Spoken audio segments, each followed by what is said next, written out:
संपूर्ण बिहार में जमीन का सर्वे बिहार सरकार करवा रही है, जिसको लेकर भूस्वामी यानी जमीन मालिक काफ़ी परेशान है। परेशानी किसी को इस बात की है कि मेरे पास पुरखों की ज़मीन है, कोई कागज़ नहीं है। किसी की परेशानी है कि ज़मीन का रसीद नहीं कटाया। गांव में अफवाह फैलाई जा रही है कि अगर रसीद नहीं होगी तो आपकी ज़मीन आपसे सरकार छीन लेगी। इस खबर को ध्यान से देखिए, जिससे आपकी सारी चिंता दूर हो जाएगी। की कोशिश करते हैं राधा मोहन बाबू से कि जमीन सर्वे क्या है और इस सर्वे के लिए जो आपाधापी हो रही है उससे लोग आखिर कौन ऐसे कागजात हैं, क्या करना पड़ेगा। सर, ये सरकार ने जो ये नियम लाया है और इसको लेकर के शुरुआत भी हो गई है और गांव घर में उतने लोग पढ़े लिखे नहीं हैं, सामान्य लोग हैं, आखिर उनको क्या करना चाहिए इस जमीन सर्वे के लिए? कौन ऐसे पेपर है, क्या क्या करना पड़ेगा? जमीन सर्वे के लिए जितने भी रैयत हैं, यानी काश्तकार, बिहार में रैयत और काश्तकार की संज्ञा दी जाती है, जो ज़मीन को जोतने वाले हैं, उनको सबसे पहला काम करना है कि अपने स्वामित्व की ज़मीन का, जिस ज़मीन को वो जोत रहे हैं और स्वामित्व की अंतर्गत की जो ज़मीन है जिसको वो नहीं भी जोत रहे हैं, किसी के माध्यम से खेती करा रहे हैं, उसका वो स्वघोषणा दाखिल करें। डिक्लेरेशन उसको कहते हैं, स्वघोषणा दाखिल करें। एक प्रपत्र 2 है जिसमें उनको अपने ज़मीन का स्वघोषणा देना है कि यह ज़मीन मुझे कैसे प्राप्त हुई है और कैसे प्राप्त हुई है। इसमें उनको ये दिखाना होगा कि क्या वो उनकी पैतृक संपत्ति है, क्या वो उनको क्रय की संपत्ति है, क्या उनके वो संयुक्त परिवार की संपत्ति है, या सरकार ने उनको अपनी ज़मीन, गैर मजरूआ मालिक ज़मीन उनको बंदोबस्त किया है, खेती के लिए किया है या होम स्टेट पर्पस के लिए, घर बनाने के लिए किया है। तो अपने ज़मीन के स्वामित्व का उनको स्वघोषणा दाखिल करना है और यह काम सिर्फ वही कर सकते हैं, दूसरा कोई नहीं कर सकता है। तो इसके लिए अच्छा, जैसे अभी शिविर लग रहे हैं सर जी, और वहाँ अगर इस चीज़ की अगर बात करेंगे जी, तो क्या चाहिए उसके लिए? शिविर में लोगों को जागरूक किया जा रहा है। जितने गांव में रहने वाले, जो उस राजस्व ग्राम में रहने वाले जितने लोग हैं, जो ज़मीन के मालिक हैं, शिविर में एएसओ, कानूनगो, बंदोबस्त पदाधिकारी और अमीन, ये चारों जा रहे हैं और ये शिविर में ये सूचना दे रहे हैं कि आप अपनी ज़मीन की स्वघोषणा मेरे कैंप कार्यालय में दाखिल करें। अपने ज़मीन की स्वघोषणा में उनके स्वामित्व से संबंधित कागजात होंगे। स्वामित्व जिस प्रकार से उस ज़मीन को उन्होंने प्राप्त किया है, जैसे अगर उन्होंने बंटवारा में प्राप्त किया है तो बंटवारा का कागज़ देंगे। बंटवारा के कागज़ में कोई ज़रूरी नहीं है कि वो कोर्ट बंटवारा वाला कागज़ देंगे। अगर आपसी बंटवारा से उन्हें ज़मीन प्राप्त है जिस पर उनके सभी फरीकैनों का हस्ताक्षर है तो उसको भी वो दे सकते हैं।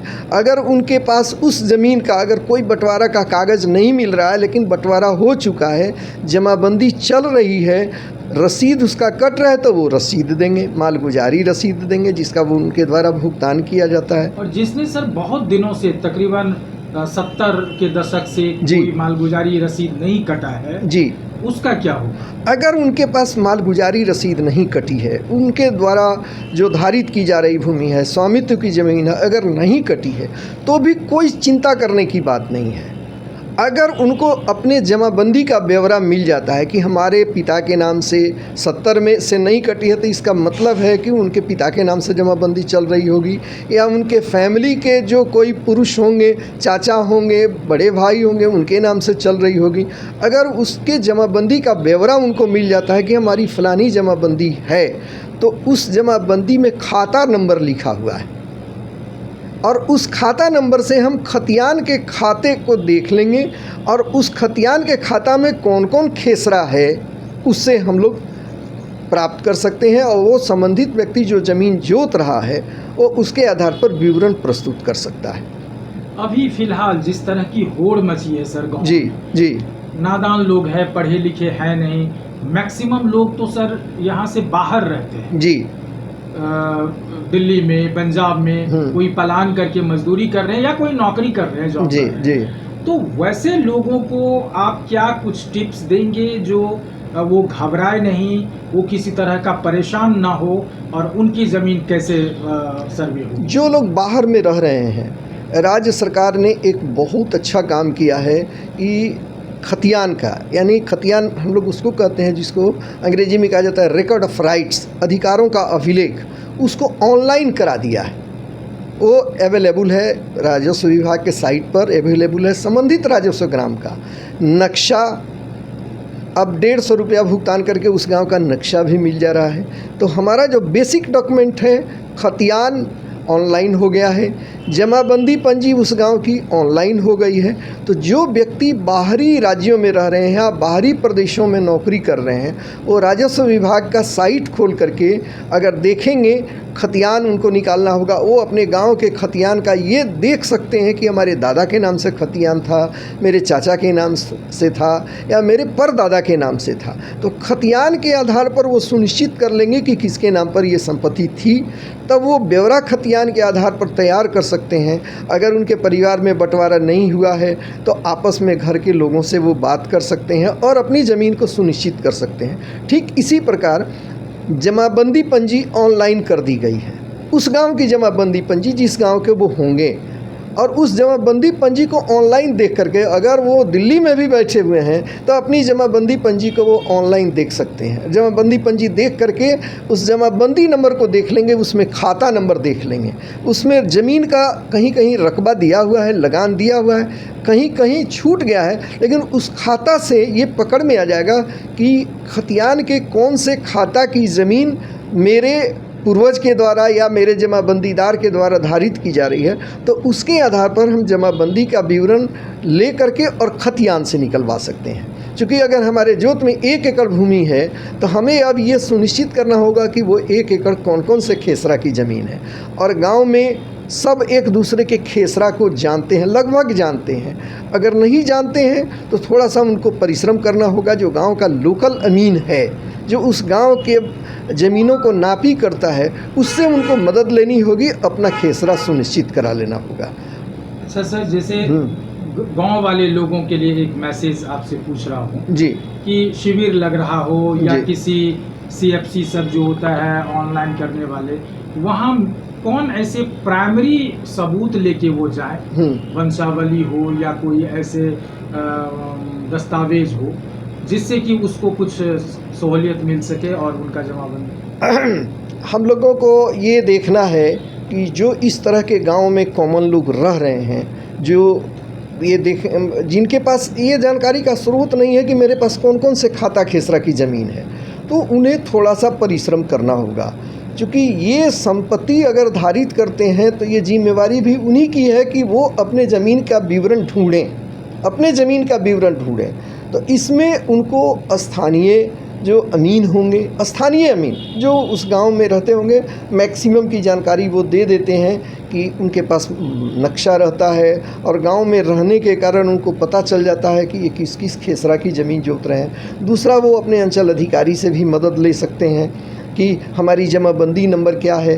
अगर अनपढ़ लोग हैं तो अंचल अधिकारी और कर्मचारियों को राज्य सरकार के द्वारा ये डायरेक्शन दिया गया है कि आप लोगों को सहयोग करिए, बताइए, उनको समस्या नहीं हो। जमाबंदी पंजी ऑनलाइन हो चुकी है। अगर उस व्यक्ति के नाम से जमाबंदी पंजी में जमाबंदी कायम है तो कम से कम इतना सुनिश्चित हो जा रहा है कि वो जमाबंदी उनके नाम से है। फिर वो रेंट रिसीट ढूंढें कि रेंट रिसीट इसका कटा है कि नहीं। अगर परिवार में किसी के पास रेंट रिसीट होगा तो वो शामिलात रेंट रिसीट होगा, तो उस ज़मीन का कम से कम ये पता चल जाएगा कि मेरे पास कुल कितनी ज़मीन है और कितने ज़मीन का हम मालगुजारी दे रहे हैं। तो बट नेचुरल है कि हर फैमिली में, गांव के हर फैमिली में कोर्ट बंटवारा नहीं होता है, आपसी बंटवारा लोग करते हैं। और आपसी सहमति बंटवारा की स्वीकृति है, समाज में मान्यता प्राप्त है। तो उसके आधार पर जिनको जितनी शेयर उनके ज़मीन में प्राप्त हुई है, जितना भी शेयर उनको मिला है या जितनी ज़मीन वो जोत रहे हैं, तो ये सुनिश्चित करना उन्हीं को है। सरकार उनको मदद करेगी, लेकिन वो कौन से खेसरा को जोत रहे हैं ये उनको ही बताना होगा। तो लोकल जो अमीन होंगे उसके माध्यम से वो काम करा सकते हैं, खेसरा का सुनिश्चितीकरण करा सकते हैं और वो आराम से स्वघोषणा ASO के पास जो शिविर मुख्यालय है वहाँ पर दे सकते हैं। धन्यवाद। तो आपने देखा कि जिस तरह से आपको टिप्स दिए हैं, चूँकि राजस्व का बहुत सारा कार्यभार देख चुके हैं बिहार सरकार में और काफ़ी दिनों तक सचिव रह चुके हैं, तो इनको वो जानकारी है। और सर का कहना है कि घबराने की आवश्यकता नहीं है, आप बिल्कुल आसान से जो वंशावली हो या आपके पास कोई रसीद हो, कोई कवाला हो या कुछ भी नहीं हो, तो आप अपने अमीन से बात करके खाता खेसरा निकाल करके और उसको, या फिर आपके बंटवारा, लिखित बंटवारा हुआ हो म्यूचुअल अंडरस्टैंडिंग में, वो भी आप सुपुर्द कर सकते हैं, उससे भी आपको मदद मिल सकता है। अमलेश आनंद, KBC न्यूज़, पटना।